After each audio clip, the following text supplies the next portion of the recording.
because he knows I do not like to be the center of attention whatsoever. So, hello. Our next award from the Center for English Teaching is another new award. When we learned earlier this year that Dr. Pixita Del Prado Hill was going to be leaving Buffalo State, we were thinking about how we absolutely wanted to recognize her in some way. And we did some creative thinking on we need a new award for this. What are we going to call this award? And we finally, thinking about Pixita and her qualities, we thought about she's an outstanding colleague. And so we created the Outstanding Colleague Award to recognize someone who's been so supportive of our students, personally, who've been supportive of me, thank you. And so we just wanted to honor you tonight. So introducing Pixita tonight will be Dr. Jevon Hunter and, oops, I didn't check, sorry, Dr. Wendy Paterson.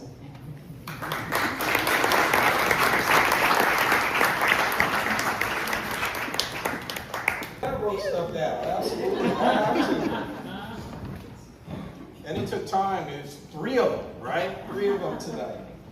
So for those who don't know, I'm originally from Southern California, born and raised. And when I first came to Buffalo, Pixita was one of the very first faculty members who picked me up and took me to lunch. She picked me up at Russell's, who was staying at that hotel. Right? And I don't know if you remember, but we went to lunch off of Main Street. That's a tough one to remember. Right. Main Street. Oh, you got jokes, huh, Doc? Yeah, let's do it. Where I had the most amazing sandwich, right? And so as Pixita was telling me about the college, all I could do was focus on the sandwich and how good it was, right?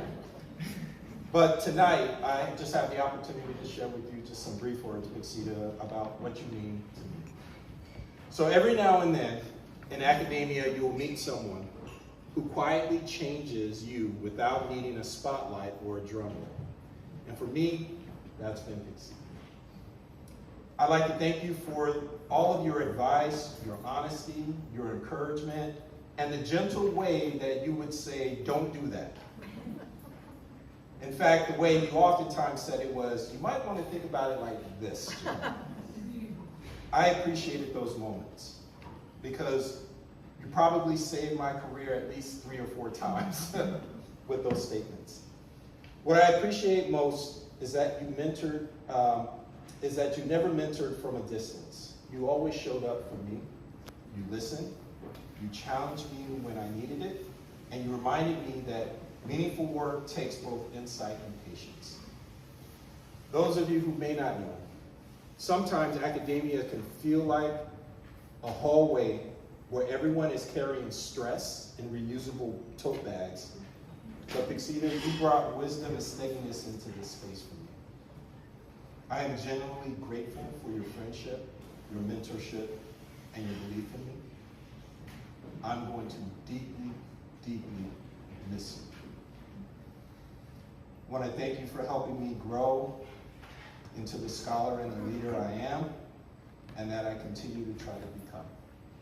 Thank you for everything, Pixita.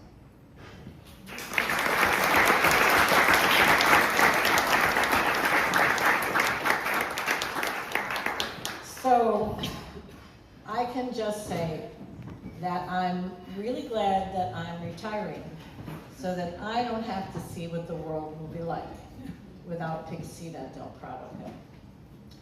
Because my world has always been a place where great teachers do great things.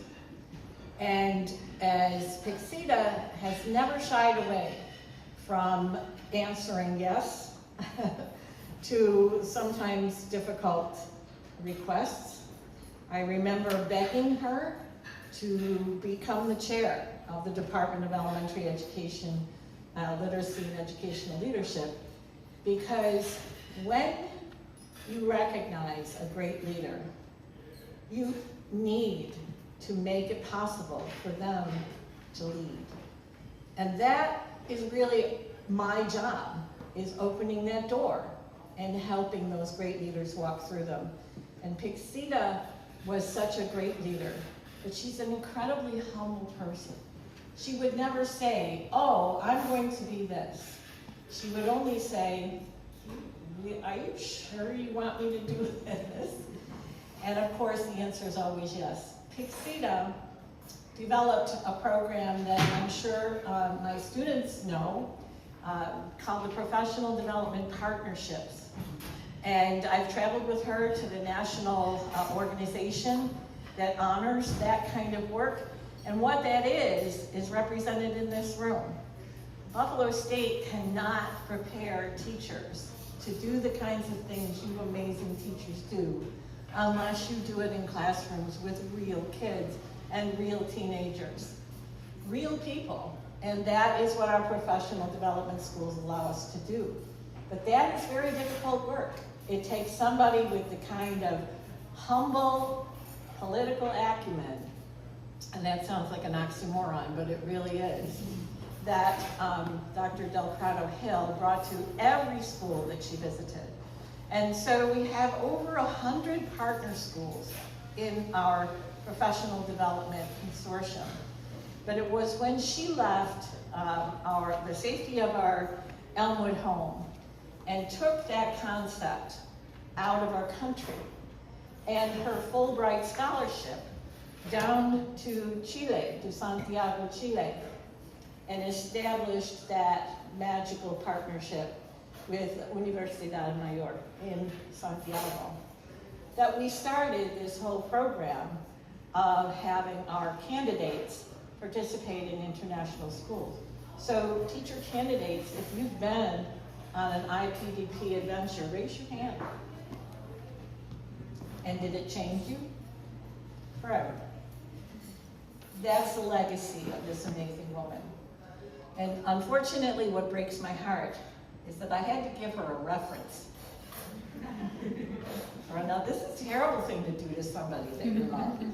But a reference for a new position in Maine, where she will travel with her husband, Lou Creed, and be closer to her kids and back in her hood and be happy as her new employers said to me, so tell me what her greatest strengths are. And a couple of hours later, they said, and so what are her areas in need of improvement?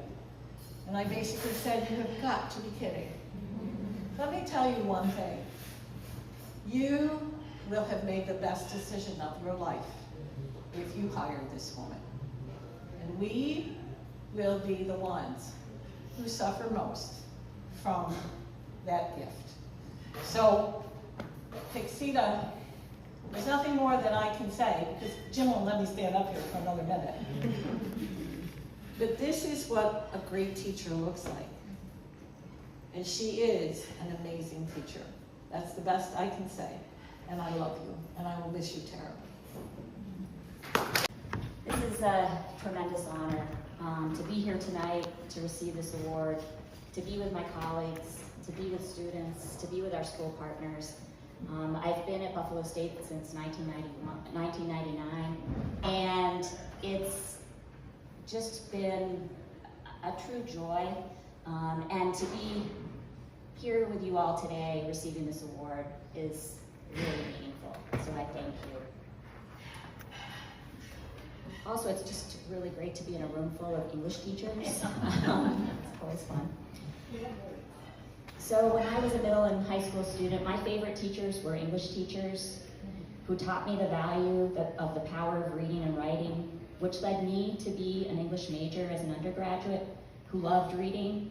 At the end of each semester, my English major friends and I would stack the books that we'd read to see how high we got in terms of trying to measure how much we read in feet. I began my career in Massachusetts in the Buffalo Public Schools as a 7th grade writing teacher. I had 5 classes of 30 students each.